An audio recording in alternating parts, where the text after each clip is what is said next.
અહેમદાબાદ મિત્ર ન્યૂઝમાં આપનું સ્વાગત છે।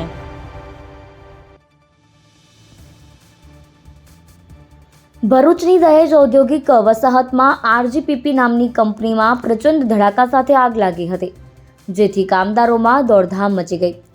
આગની ચપેટમાં કંપની બહાર ઉભેલું એક વાહન પણ આવી જતા તે વાહન પણ ભડકે બળ્યું।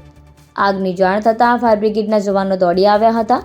ભરૂચના દહેજ ઔદ્યોગિક વસાહતમાં અનેક મોટી કંપનીઓ આવેલી છે, જેમાં અનેક વખતે કોઈના કોઈ અકસ્માતો થતા રહે છે।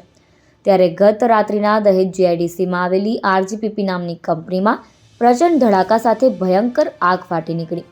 આગ એટલી પ્રચંડ હતી કે આગની ચપેટમાં કંપનીની બહાર ઉભેલા એક વાહનમાં પણ આગ લાગી।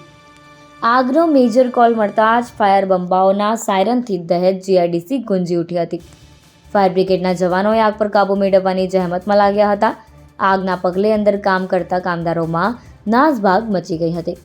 ધડાકો એટલો ભયંકર હતો કે આસપાસના વિસ્તારોના લોકો પોતાના ઘરોમાંથી બહાર દોડી આવ્યા હતા। જો કે કયા કારણોસર આગ લાગી તે હાલમાં જાણી શકાયું નથી। દહેજમાં આવેલી આરજીપીપી નામની પ્લાસ્ટિકના દાણા બનાવતી કંપનીમાં રાત્રિના સમયે રાસાયણિક પ્રક્રિયા દરમિયાન ધડાકા સાથે આગ ફાટી નીકળી હતી। આગ અંગે મેજર કોલ જાહેર થતાં જ 15 જેટલા ફાયર બ્રિગેડ સ્થળ પર દોડાવી લગભગ 2 થી 3 કલાકની જહેમત બાદ આગ પર કાબૂ મેળવ્યો। આગ અંગેની જાણ થતાં જ સેફટી એન્ડ હેલ્થ વિભાગના અધિકારીઓ પણ ઘટના સ્થળે પહોંચ્યા હતા અને કયા કારણસર આગ લાગી તેની તપાસ કરી રહ્યા છે। જો કે હજુ સુધી કોઈ પણ પ્રકારની જાનહાનિની માહિતી સામે નથી આવી। અહેમદાબાદ મિત્ર ન્યૂઝની યુટ્યુબ ચેનલને સબસ્ક્રાઇબ કરો અને બેલ આઇકોન જરૂરથી દબાવો, જેથી દરેક મહત્વના વિડીયોની નોટિફિકેશન તમને મળતી રહે।